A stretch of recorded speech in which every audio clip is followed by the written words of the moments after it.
Assalamualaikum dan selamat sejahtera.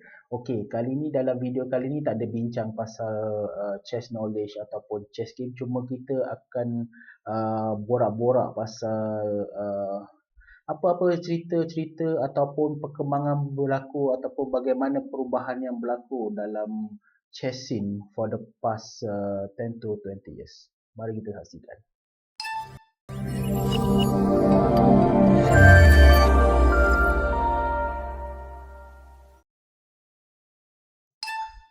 Okey, sekarang video ni akan bincangkan tentang new era of chess scene lah.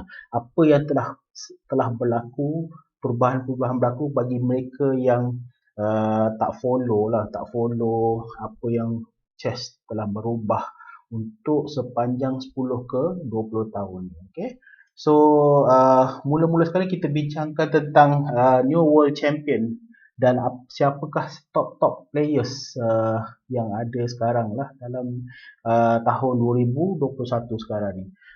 So kalau siapa yang tak tahu, champion dia sekarang ialah Magnus Carlsen daripada Norway. Jadi dia adalah nombor satu dan dia telah memegang championship ni since daripada 2013. Dia bila apa-apa sport lah ataupun apa-apa game atau apa-apa tu kita tengok yang the highest level lah kan. Kalau kita tengok permainan bola walaupun ada lawan bola kat Malaysia ke lawan kat mana, kita still follow English Premier League, kita still follow World Cup sebab highest level of competition is the highest level of quality. Sometimes dia bagi kita inspiration. Jadi apa yang berlaku dalam chess ni yang top sekali nama dia Magnus Carlsen daripada 2013. Okey. Just nak recap, saya tak nak daripada tahun 1900 awal-awal tahun 1900 pun champion tu memang adalah Capablanca, Alekhine, siapa lagi cumanya kita bincangkan tentang yang as recent as 1960s, 1970s tu. So kalau tengok dia sebab bila championship ni dia kira modern era lah, modern era as compare to world champion yang sebelum ni, dia more modern, dia punya chess punya tu lebih develop lagi kan. Okay, so kalau daripada 1960-1970 Boris Spassky daripada Russia, lepas tu Bobby Fischer daripada USA. Kalau USA ni, Amerika ni dia famous lah Bobby Fischer sebab dia revolutionize, sebab masa tu bila US tak ada world champion, bila sekali world champion dengan Bobby Fischer ni, jadi dia explosion of chess punya popularity sebab ada world champion daripada Bobby Fischer okay. Kemudian Anatoly Karpov, very slow, meticulous, more positional, dan dia memegang tampuk sebagai world champion daripada 10 tahun 1975 sehingga 1985 sebelum Garry Kasparov 1985 ke 2000. Arguably dua yang kiranya orang cakap antara the world best ever chess player is probably Garry Kasparov, or ada orang cakap Magnus Carlsen, dia punya peak performance compare relative to other top grandmaster ni, jadi ada debatable, is it a Garry Kasparov or could be a Magnus Carlsen. Dia punya discussion lah. Garry Kasparov 1985-2000 mula-mula dia mewakili Russia lah, masa dia ada political punya dia punya political opinion dia punya political movement dia ada banyak gaduh dengan tak puas hati dengan Fidel apa semua, campur tangan masa tu dalam era Cold War apa semua. Tapi basically kalau tu 1985 ke 2000. Jadi apabila dia retire, Vladimir Kramnik 2000 ke 2007. Vladimir Kramnik ni dia second man ke Garry Kasparov contohnya masa Garry Kasparov lawan dengan Viswa Anand tahun 1994 contohnya kan. So Garry Kramnik dia pegang daripada 2000 ke 2007, and then Vishy Anand 2007 ke 2013. Vishy Anand kan dia pernah lawan Garry Kasparov, dia lawan Kramnik, akhirnya dia menang masa 2007 ke 2013. Dan yang terbaru sekali Magnus Carlsen lah 2013 sampai ke sekarang. Okay. So recent World Champion Chess Championship dia macam ni, lebih kurang World Chess Championship ni dia lawan every 3 years lebih kurang. World Chess Championship. Pemenang yang dahulu, contohnya menang dahulu ialah Vishy Anand daripada India kan. Tahun saya tak ingat 2008 contohnya. Jadi dia akan menunggu siapa yang akan challenge dia. Okay. Yang challenge dia nama dia candidate match. Candidate match ni katakan 8 yang terbaik dalam dunia. So dia lawan siapa antara 8 atau 7 yang terbaik ni topmost. Candidate match. Bila topmost tu baru dia berhak untuk challenge the reigning champion. Jadi masa ni 2013 tu lepas Magnus Carlsen lawan candidate match, bila dah candidate match tu dia lawan, dia menang, baru dia boleh mencabar Vishy Anand, dan dia menang. Carlsen menang dengan Anand tahun 2013. Pada tahun 2014 candidate match again lagi, Anand lagi menang candidate match lawan Carlsen, tapi Carlsen telah kalahkan Anand pada 2014. Pada 2016 Sergei Karyakin daripada Russia lawan dengan Anand, Carlsen tewaskan Sergei Karyakin 2016. Dan yang paling terbaru sekali Fabiano Caruana 2018, apabila dia menang candidate match, dia lawan, akhirnya dia dapat right untuk lawan dengan Carlsen pada 2018 dan dia dikalahkan 12 game seri dalam normal punya time control. Cuma bila akhir sekali saya rasa dalam 4 game tie breaker, ada dia cepatkan game tu, dia jadi rapid game, dan Carlsen telah menewaskan Fabiano Caruana. Fabiano Caruana dia seorang Italian tak silap saya, tapi dia naturalized white. Dia daripada USA lah, wakil USA. USA sekarang ramai sebab dia daripada world ni dah become globalized kan. Dia macam Hikaru Nakamura, dia memang US lah, tapi maksudnya dia punya ancestor tu memang daripada orang Jepun. Contohnya Hikaru Nakamura. Contohnya saya rasa daripada Taiwan ataupun China, Wesley So, dia USA juga. Ataupun Italy, contohnya Fabiano Caruana. Ramai orang dah migrate. Kalau dulu-dulu macam Wilgata Kamsky ada apa semua. Cumanya nak bagi tahu, kadang-kadang walaupun dia mewakili USA, sebenarnya permainan chess ni dia dah become global lah. Talent tu dia dah datang daripada global. Okay, so kalau tengok as of March 2021, so top player sekarang nombor 1 is Magnus Carlsen. Okay, nombor 2 Fabiano Caruana. Magnus Carlsen ni ada orang cakap dia ada combination of very calculative, positional, good end game macam Karpov, tapi very industrious, very creative, very seeking initiative macam Bobby Fischer. Jadi dia combination of Bobby Fischer dan Anatoly Karpov. Sebab tu dia hebat. Dah lah boleh main slow positional, long end game, dan dia boleh macam attacking move, advantage move dia, sacrifice dia. Jadi dia adalah lethal combination. Okay, nombor 2 dalam dunia sekarang Fabiano Caruana. Fabiano Caruana ni dia terkenal dengan knowledge of theoretical sound. Theoretical knowledge dia very sound. Dia punya calculation dia. Jadi Fabiano Caruana ni dia memang terkenal dengan dia punya solid knowledge dan theoretical line dia lah, Fabiano Caruana. Nombor 3 sekarang dalam as far as March 2021 is Ling Diren daripada China. Okay, Iron Nepo 4, Levon Aronian daripada Armenia 5, Alexander Grishuk daripada Rusia, Anish Giri Dutch Netherlands, Memedarov, Wesley So dengan Radabov. Okay, so ni test, tapi dia berubah-ubah lah. Dia ada benda ni, kalau setakat top 10 ni dia berubah lah. Dia akan ada top 2030 yang top 2030 yang daripada masa semasa dia berubah. Okay, Carlsen, Caruana, Ling, Nepo, Grishuk, Anish, Memedarov, Wesley So dengan Radabov. Okay, cumanya sekarang ni dia ada different time control lah. Top 100 player ni dia pakai classical. Nanti saya akan cerita pasal ada perbezaan time control. Okay, cumanya kalau dalam rapid, contohnya dalam 15 minit time control, Dia ada lain pula list of world, dia punya top 10 ni. Tapi of course Magnus Carlsen ni dia hebat dalam classical time setting, dia hebat dalam rapid yang main 15 minit, dia hebat dalam blitz dan dia hebat dalam bullet. Okey, cumanya bila kalau rapid ni ada player-player lain lah, contohnya MVL, Maxime Vachier-Lagrave. MVL kita panggil MVL je daripada France. Yang terkenal yang laju Hikaru Nakamura. Hikaru Nakamura ni dulu masa 2013 memang nemesis tu Magnus Carlsen, tapi dia dah slow down sikit lah. Kemudian ada player-player lain macam Duda yang baru lah, ada few yang baru. Kalau yang muda-muda yang baru sekarang contohnya Ali Reza, Prananada daripada India, ataupun Nihal Sarin daripada India contohnya. Ada banyak, contohnya Dubov daripada Rusia, dia ada up and coming. Cuma ni yang dia terror bahagian laju lah, cuma yang klasikal tadi macam yang saya cakap tadi.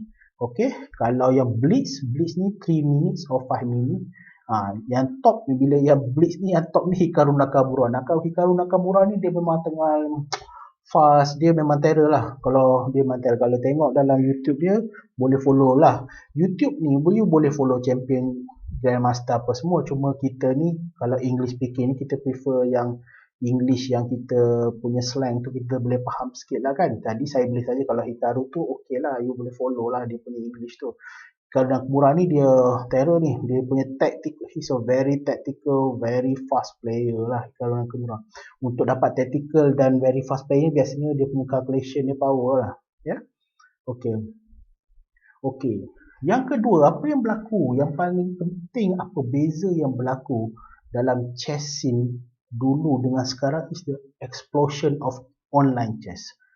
More connectivity, ditambah pula dengan pandemic of COVID-19. Jadi online explosion of online chess ni dia exponential. Connectivity of chess community, chess game, chess learning dia become more exponential sebab orang makin kat rumah, online is makin better, website makin better. Jadi there's an explosion of online chess.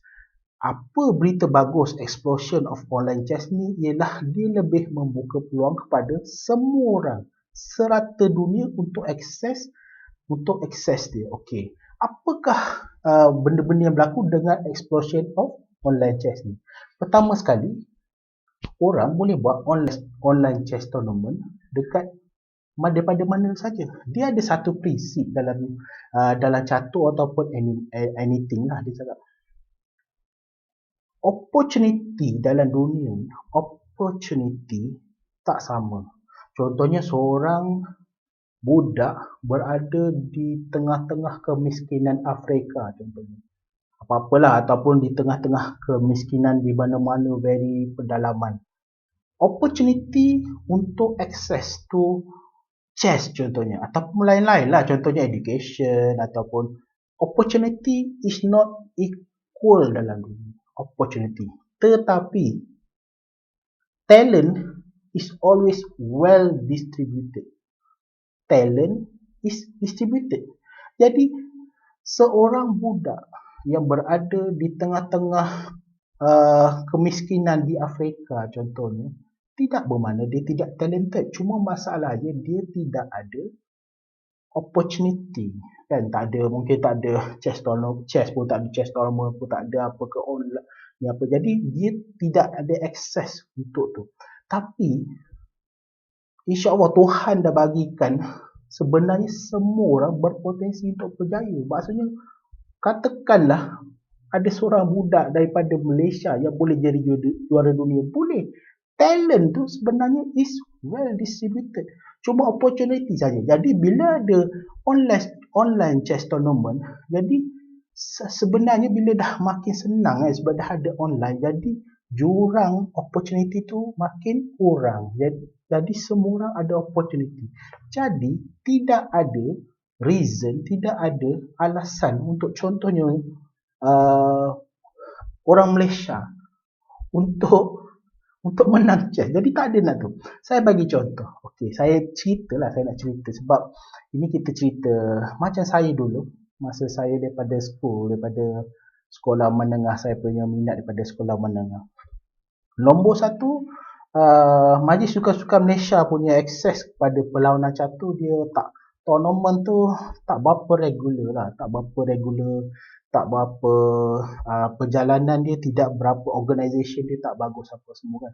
Jadi saya tak ada opportunity untuk depend lah. Kalau sekolah tu dia jenis ada cikgu yang motivated dan nak bawa kepada anak buah nak buat chess tournament ke apa ke. Jadi kalau sekolah tu ataupun dia dah tradition dia, budak-budak dia dah biasa main chess, ada wakil negeri, main kat state apa semua untuk lawan ke kebangsaan, dia blossom, tapi secara keseluruhan dia tak distributed. Jadi saya tak ada opportunity sangat. Saya tak kisahlah, bukan saya cakap saya tak terror untuk main chess untuk wakil daerah ke wakil negeri ke apa ke, tapi bagi saya lepas saya tengok tu, dia dari sudut tournament tu susah. Jadi masa saya sekolah menengah dulu, saya terpaksa pergi sendiri. Contoh yang saya cerita, saya ada masuk 2-3 open tournament sendiri pergi. Saya duduk kat Kuala Lumpur, dekat Klang Valley. Saya duduk dekat area Gombak.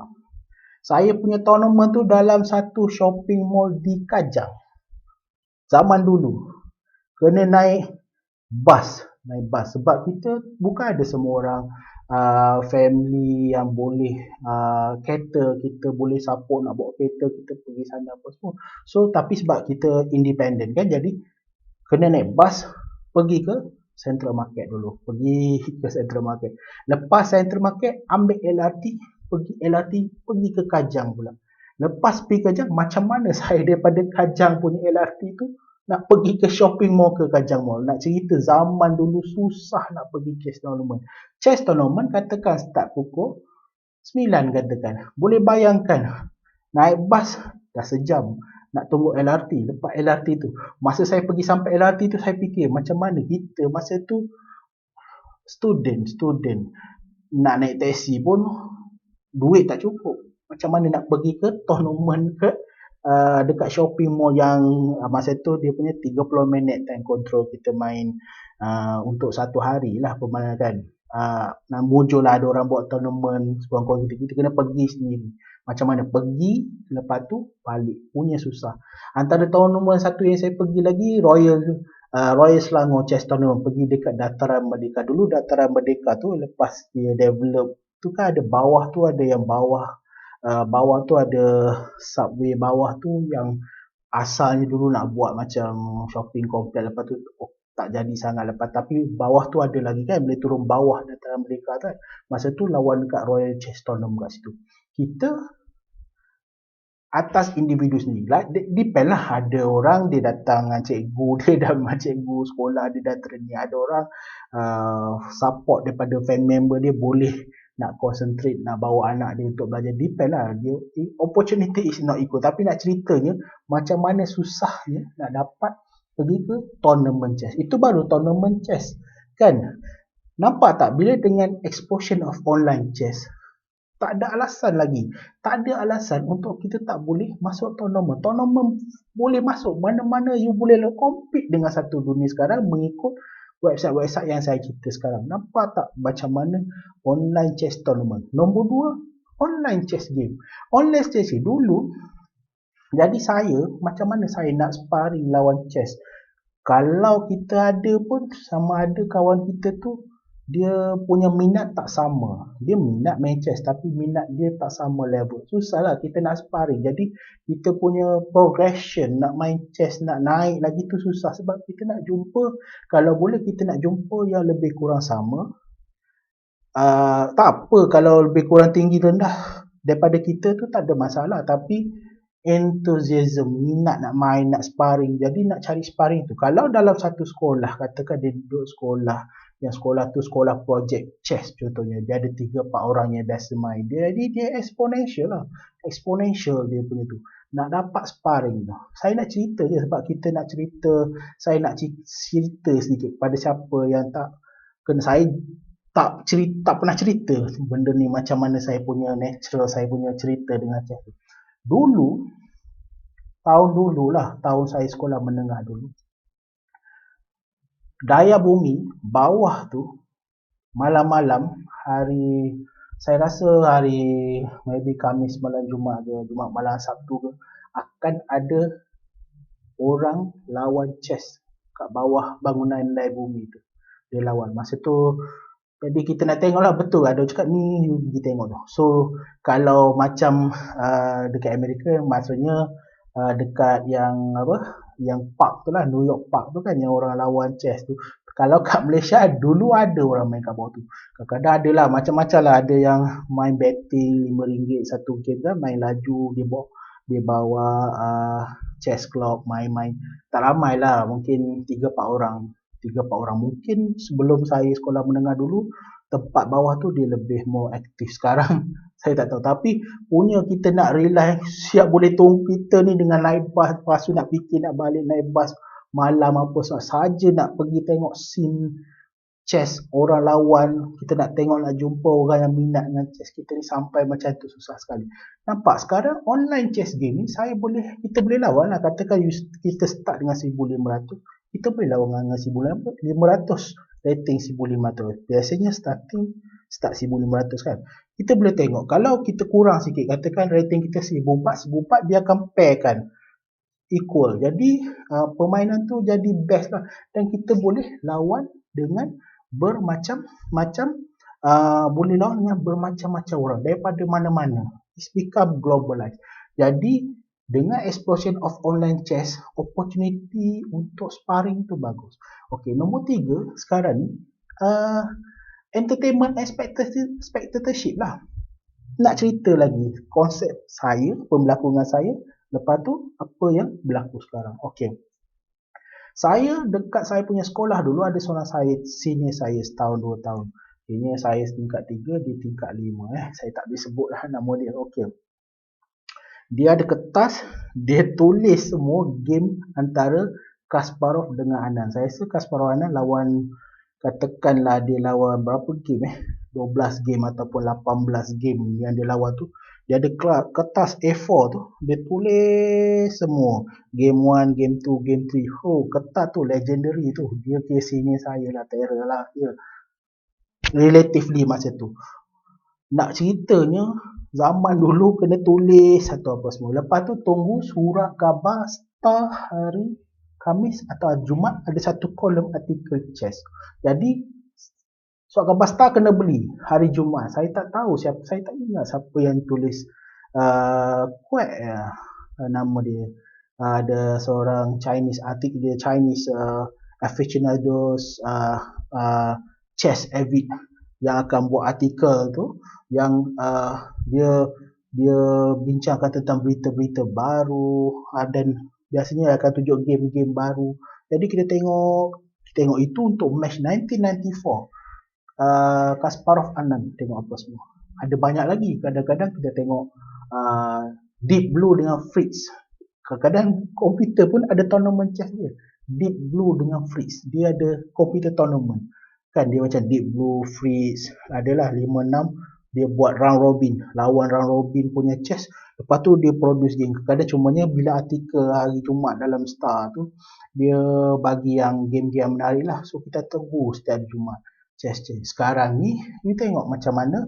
Kita nak tengok saja apa game yang nak tengok sekarang ni. Kita nak tengok 2018 punya Magnus Carlsen dengan kawan. In fact sekarang tak perlu tulis, dah ada commentary. Buka saja YouTube, tengok YouTube yang dah biasa yang komen pasal game-game chess yang terbaru online chess. Jadi entertainment wise, spectatorship disebabkan explosion of online chess ni menyebabkan dia lagi bagus. Jadi tak ada alasan untuk better sponsorship, better popularity untuk perkembangan game of chess ni. Okey. Jadi learning makin tambah, database training makin bertambah. Dulu kita nak mengharapkan, zaman dulu window berapa yang ada chess tu, nak dapat tu kena dapat komputer baru. Komputer baru kena ada window yang baru ada app chess tu. Kalau nak beli yang software chess tu mahal, saya rasa dekat 200-300, memang kita tak mampu. Jadi basically komputer, main dengan komputer pun, nak training dengan komputer pun terlalu susah. Sekarang As long as dia ada online, semua dah boleh semua dah boleh untuk learning, nak tengok kat YouTube, nak tengok opening variation macam mana, nak tengok training ikut komputer. Kalau nak lagi, sekarang database semua dah mantap-mantap. Okay, so saya sharekan antara 3 yang popular. Nombor 1, chess.com.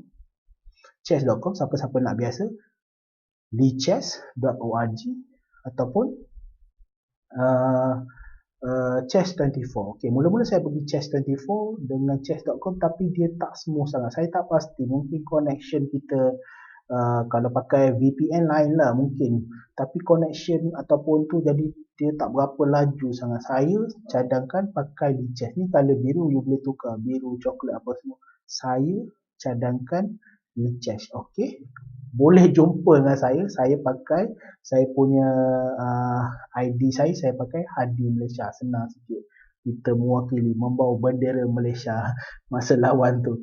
Cumanya kalau jumpa saya dekat Lichess Hadi Malaysia, boleh tegur saya. Okay, cakap, oh ni Hadi, kenalkan diri lah, mungkin kita boleh fight lawan. Okay, okay. So yang ketiga ialah evolving of theoretical chess. Jadi sekarang ni antara beza 10 tahun dia dah lain dah. Dulu biasa ni yang set trend ni is the Grandmaster dalam World Champion. Contohnya masa Kasparov lawan Anand, yang popular Sicilian. Masa tu diorang lawan pakai Sicilian, ataupun diorang lawan pakai Ray Lopez Berlin Defense. Jadi orang-orang yang lain yang bawah-bawah ni akan follow lah, sukalah pakai opening ni, sebab kita follow yang top kan, suka kita follow, kita belajar apa semua. Biasa dia collective knowledge, dia dah study daripada Kasparov, Spassky ni macam ni apa ni. Contohnya King's Gambit tak boleh pakai dah ni, dia obsolete dah ni. Ada banyak, kalau buat move macam ni memang kau kalah at highest level lah. Okay, jadi saya boleh bagi tahu last kali, macam contohnya dekat 2018 Carlsen dengan Fabiano Caruana, antara game ni 4 game main Rossolimo pin attack, Sicilian defense, tapi Rossolimo ni putih, dia bishop ke D5. Kalau saya ada masa, kita akan share Rossolimo pin attack. Saya pun tengah study Rossolimo pin attack ni. Dia tengok dulu 18 game, 4 kali dia main Rossolimo pin attack. Jadi tak heran lah kalau saya main Sicilian, saya main Sicilian hitam, saya akan jumpa putih main Rossolimo. Okey, sekarang saya main putih pun saya cuba Rossolimo. Dan satu lagi London system, both. Maksudnya contohnya Carlsen, dia hitam pun main London, putih pun dia main London, tapi dia biasa main London sistem hitam lah. Kalau ada masa, kalau ada rezeki, kita bincang pasal London system, yang mana saya pun nak study dalam lagi. Tapi sebabnya benda ni makin popular, sebab dia study theoretical knowledge dia tu makin banyak ada understanding of that, apa yang line-line yang terbukti bagus.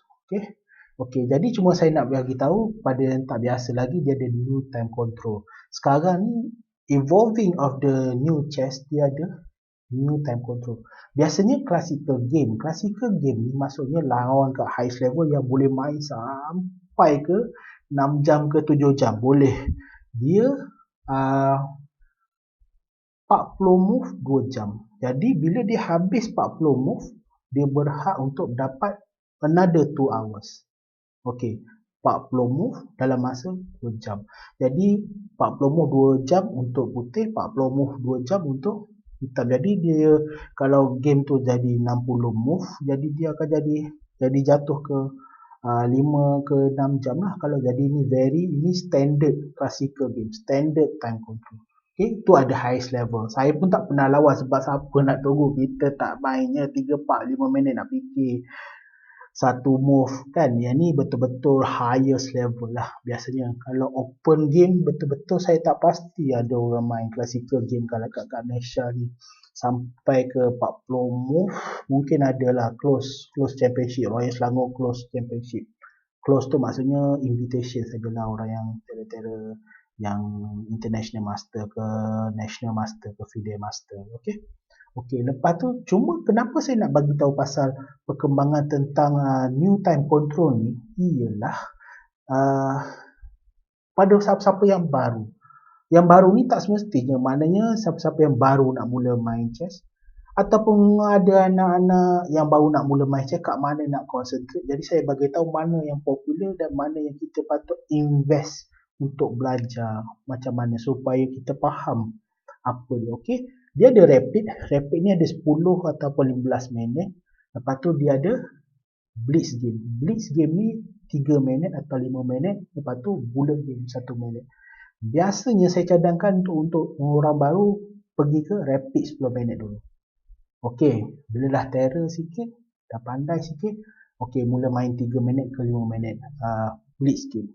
Blitz game 3 minit ke 5 minit ni senang lah kalau kita ada phone yang jenis main ni, dia tak kacau lah. Kalau 10 minit ni macam mana nak concentrate 10-10 jadi 20 minit kan, total game macam mana kita nak sambil tunggu bas, nak tunggu 20 minit contohnya kan, tunggu bas ke, tunggu temu janji klinik ke apa ke, contohnya lah kan, kita pesakit, kita nak tunggu nak temankan orang, jadi itu. Jadi biasanya untuk fast punya blitz game 5 minit 3 minit. Kalau bagus lagi kalau nak main yang tu adalah bullet game 1 minit. Saya majority saya main blitz game ataupun bullet game. Beda pandai main bullet game laju seminit 2 minit. Kalau pernah tengok video saya, ada video nombor 8 tak silap saya, video yang saya main bullet game 1 minit. Bullet game 1 minit. Dia sangat laju lah bullet game. Tapi saya nak bagi tahu untuk setiap kategori ni dia punya top macam tu. Saya tunjuk list tadi, rapid game, blitz game, bullet game. Bullet game ni antara Carlsen dan Hikaru Nakamura. Blitz game Carlsen, Hikaru Nakamura lah. Rapid ni mungkin ada orang lain lah, tapi nak invest. Bila saya main rapid, blitz dengan bullet pun saya boleh main, blitz pun saya main, rapid pun saya main. Rapid game ni yang mana saya biasa share dalam video, so dia macam lebih kurang kiranya lebih kurang macam quality sikit lah saya nak tunjuk. Sebab saya jarang nak share bullet dengan blitz game saya, to be fair, sebab saya nak tunjukkan permainan game yang kita ada invest dalam knowledge kita, invest dalam knowledge kita yang macam bila rapid game yang dah tinggal 1 minit tu, permainan saya dalam blitz bullet game, kemahiran saya bermain blitz dan bullet game tu membantulah bila time control yang tengah nak habis.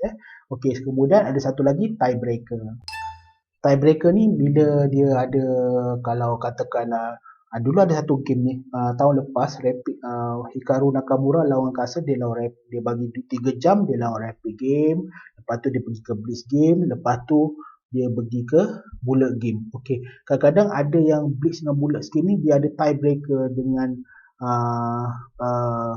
Armageddon, dia lain sikit, macam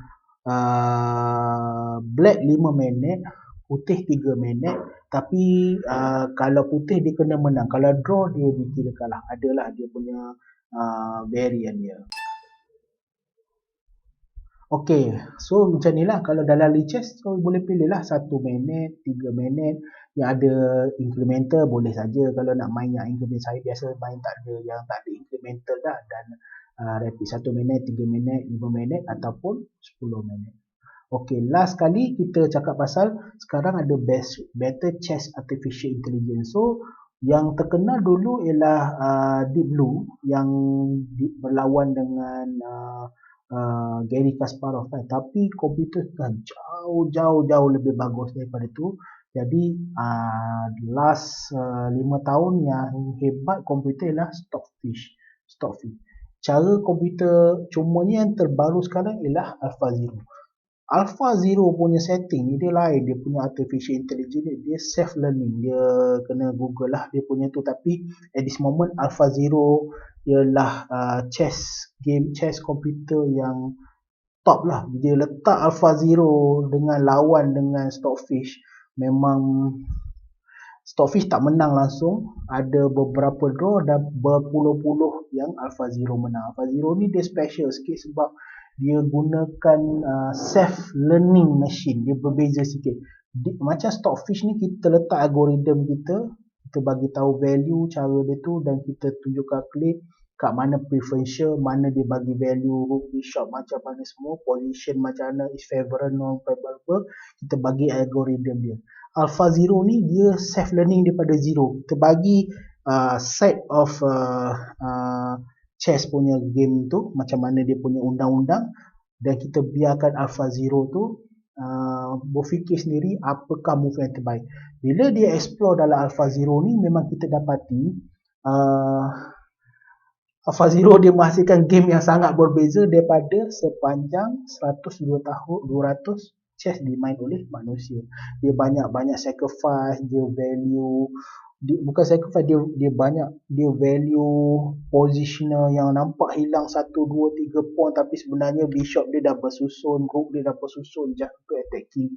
Jadi dengan new chess artificial intelligence ni, jadi dia membuka ruang baru lah cara kita tengok chess dalam bentuk baru. Jangan risau, ada orang cakap habislah chess artificial intelligence ni, tak apalah ni, pergi tengoklah perbincangan tentang AI ni, macam mana nanti AI macam dalam cerita Terminator AI, ataupun dalam cerita The Matrix tu ada discussion lain-lain. Cumanya ada orang cakap bila Deep Blue kalahkan Garry Kasparov, orang cakap macam mana ni Deep Blue, komputer telah mengalahkan the best human mind. Tapi ada orang cakap at our level, kalkulator kita tu dah mengalahkan semua orang lah. Kita kan malah nak fikir, tekan kalkulator je kan, tekan kalkulator. Komputer dah lama dah mengalahkan. Jadi orang membincangkan tentang artificial intelligence ni sekarang ni bukan chess computer game ni bukan dalam bentuk kita manusia nak lawan dengan chess. Kita macam mana kita nak menggunakan chess artificial intelligence self learning untuk menolong manusia dalam membuat banyak-banyak bisnes. Sebab artificial intelligence ada banyak benda yang dia tak boleh contohnya macam creativity, complex problem solving, ethical problem solving kan. Dia tak boleh selesaikan. Dia punya competitive calculation ability mungkin dengan quantum computer nanti dia punya competitive ability tu hebat lah kan. Cumanya tak apalah, cumanya dalam Alpha Zero ni sekarang dalam chess dia menggunakan Alpha Zero. Okey, jadi gitulah secara umumnya berkenaan dengan new era of chess scene saya nak cakap. Cumanya ramification ataupun apa yang akhirnya saya nak bagi tahu tentang new era of chess ni dengan online chess explosion apa semua, chess online. Jadi saya nak timbulkan satu soalan penting. Soalan ni ialah tidak ada sebab untuk kita rakyat Malaysia tak ada orang yang akan jadi juara dunia dalam chess champion, dalam jadi chess champion. Tak ada sebab. Dengan online, dengan semua apa perkara yang saya cakap ni tidak ada sebab. Cumanya kita kena ada create culture. Kita kena, biasanya dia kena ada something to look up. Sekarang chess punya scene dari sudut ni dia tak berapa berkembang lah. Dia malap dengan COVID apa semua, dia memang sangat malap. Last 2-3-5 years lagi Majlis Sukan Malaysia tidak concentrate untuk memberi inisiatif. Sekarang ni dia banyak dekat luar saja kan, ada kelab-kelab chess untuk budak-budak sekolah rendah, sekolah menengah apa semua, tapi secara keseluruhan culture of chess tu tak ada.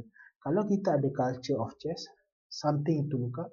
Dan role saya kat sini ialah saya lihat saya sebagai support chess educator. Tak semestinya saya hebat, tapi mana yang saya boleh kongsi saya cuba sumbangkan. Orang kata kalau nak sampai ke jadi juara dunia, it take a whole village to raise a child.